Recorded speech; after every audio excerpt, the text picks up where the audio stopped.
This is the 80s Show on iHeartRadio.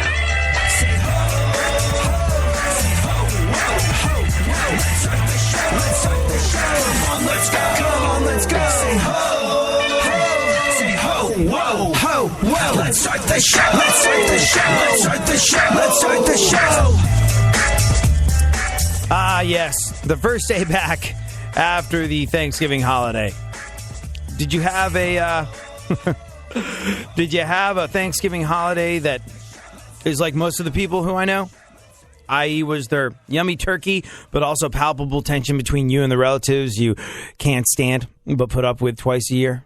Because that's what you do over the holidays. Did you get into it over things you don't agree about? Or agree on, or agree?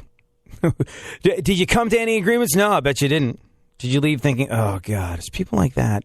People like that. And then did you maybe go shop Black Friday sales and go, oh, what the hell is wrong with people? Or maybe you stayed home and felt slightly superior about yourself and went, oh, what's wrong with these people? I don't know about you, but a lot of people emerge from the Thanksgiving holiday a little emotionally raw. Little worse for wear, having been through the grinder just a tad over the start of the joyous freaking Yuletide season. And it's easy in those situations when you feel a little emotionally raw, when you feel like you've been chewed up and spat out, when you feel like you've been through some sort of meat grinder. It's easy to go, oh, God, if only my mom wasn't this way. If only my dad wasn't this way. If only, look at those Black Friday idiots shanking each other for half-price television sets and trampling each other in the street, parking themselves for weeks on end outside of a Best Buy so they can get a slight savings on something. It's easy to look at everything going on when you emerge from the holidays feeling a little emotionally raw and go, ugh, what's the problem with people? And you know what? You might be completely justified. I'm not saying that your father wasn't emotionally distant. I'm not saying that your uncle's weird relationship with the family. Now he admitted to being Uncle Touchy that invited kids down to the puzzle basement, but you still want to kind of sort of maintain a relationship with him. I'm not saying any of that is not justified.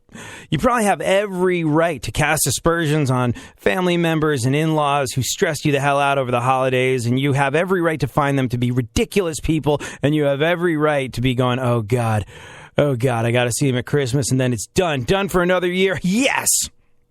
You got every right to feel that way about people because, let's be real here, a lot of the time, people suck. And when you look at our economy, when you look at the state that America's in and go, what the hell is wrong with these people? People suck.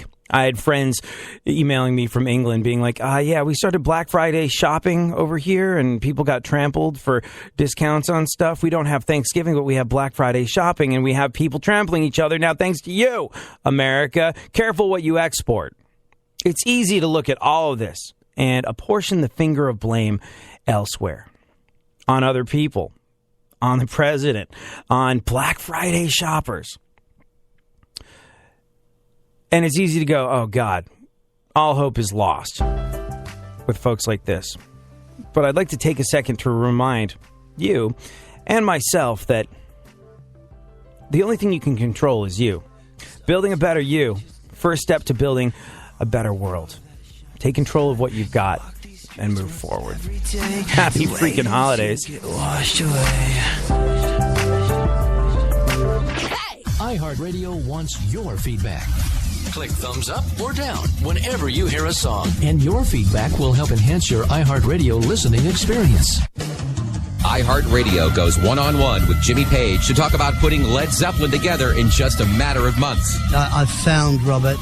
I've managed to feel John Bonham's playing. He was playing with Tim Rose. I managed to hear that. And then John Paul Jones came into it right at the tail end. You know, he called me up and said, I hear you're putting a group together. I want to get out of studio work. I'd been out of studio work because I'd been in the Yardbirds. And then we had this rehearsal. Sure. But the fact is, from that rehearsal, we, in my house, routining the material and for the album and also the live shows in September, and then we're into the studio recording. And so if we're saying, even say the month of September, it's September, October, there's Christmas, we're already touring over here in late December, January. In January, we've completed the album's ready to come out, and we played in San Francisco, which is where we just suddenly, that's it. Keep listening to iHeartRadio for more Jimmy Page and all your favorite artists. iHeartRadio goes one-on-one with Fitz and the Tantrums to find out what their success means to them. Our entire experience of being together has been a dream come true. A lot of bands don't get this opportunity. So every day we sit in gratitude, because we could still be singing at the Hotel Cafe. You know what I mean? So we feel very fortunate, and we hope that we inspire other artists that are on the come up to do the same thing, to never say no, to work, to not giving up. Yeah, not getting out of line and just, holding it down for themselves and their love for their craft. Keep listening to iHeartRadio for more Fitz and the Tantrums and all your favorite artists. Back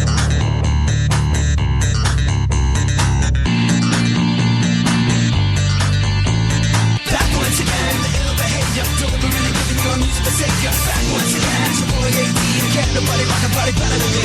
Back once again, with the ill behavior, delivering and giving your music a savior. That sucks. Back once again, it's your boy AD, can't nobody rock a body better than me.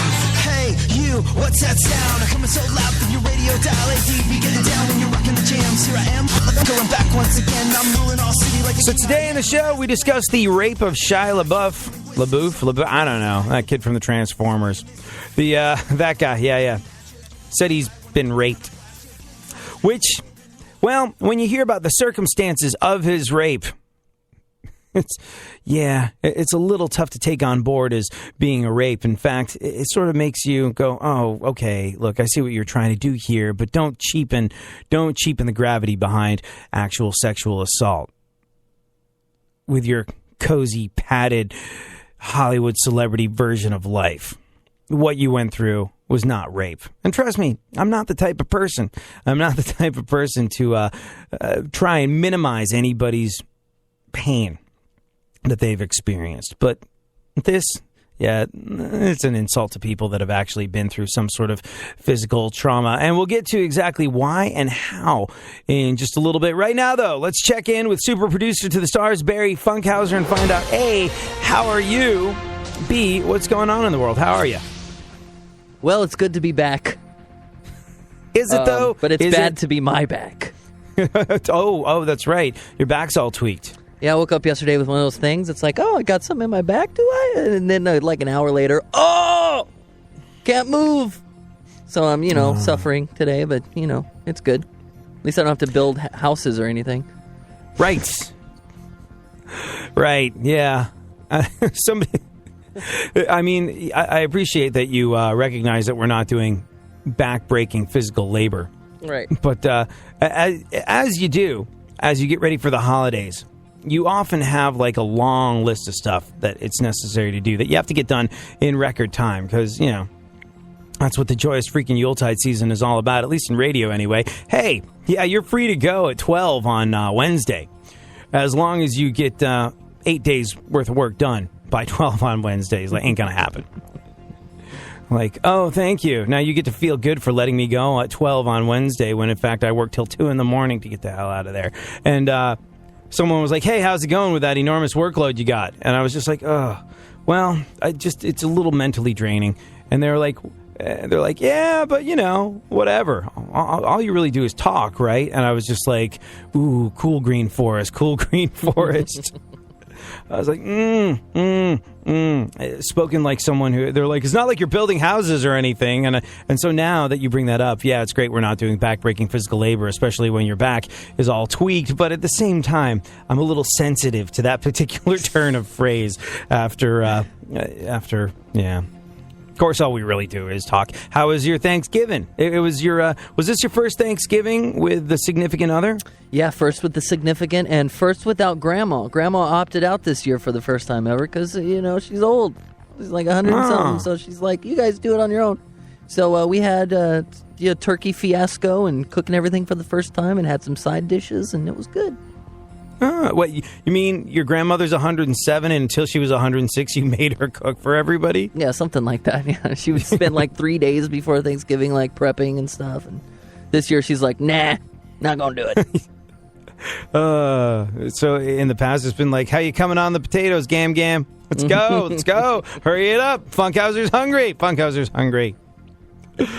Well, that's cool. Did your grandmother attend, even though she didn't cook? No, we kept it to like, mom and dad, sister, and me and girlfriend, sister's boyfriend, and all 900 dogs and stuff. Kept it chill, and I tried my cooking this year, and it worked. Oh yeah, what'd you make? Some corn thing.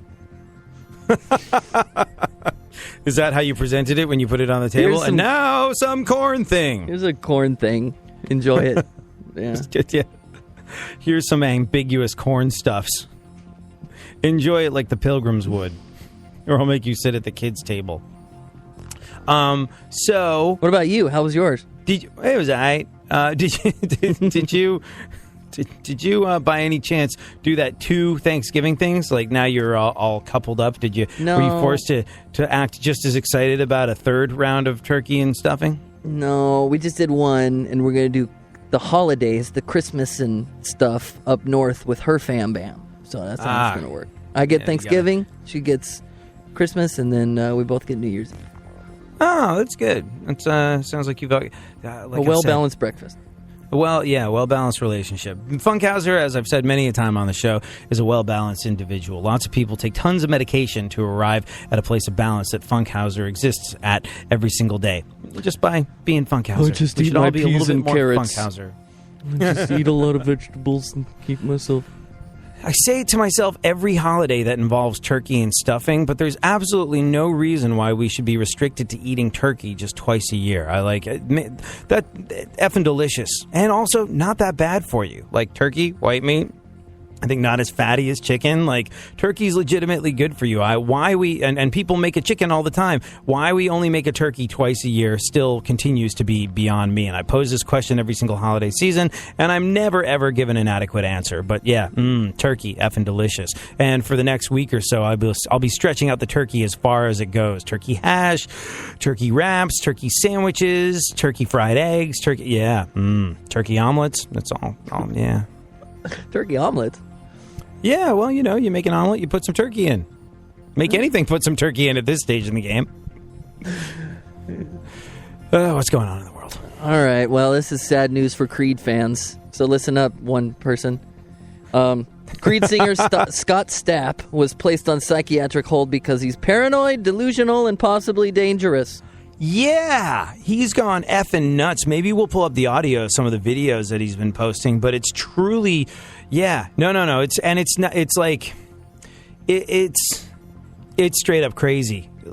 It's just not normal. Like the level of paranoia and the level of delusion he's experiencing is quite crazy. A buddy of mine about 6 months ago was hired to be his guitar player and go on tour. And I think the tour went reasonably well. But part of the reason why he was hired was because he's kind of an even-keeled guy. He's not sort of some crazy party animal. He doesn't really drink a whole lot. He doesn't do anything childish or foolish. And he got hired not so much for his ability as a guitar player, but because they thought this is a guy that might be able to keep Scott Stapp on an even keel. And you know how... You might recall that during the last round of Amanda Bynes news, where something was definitely awry in her life, and she was acting in a way that was unpredictable and probably related to some sort of not quite being all there, some sort of mental condition. And we kind of drew a line in the sand. I was like, we're not joking about this. We're not making jokes about this. And for the following reason, and I saw an excellent example of it in the store just last night. I went to get some headphones last night because mine had broken. And there was this guy who was like ranting and raving.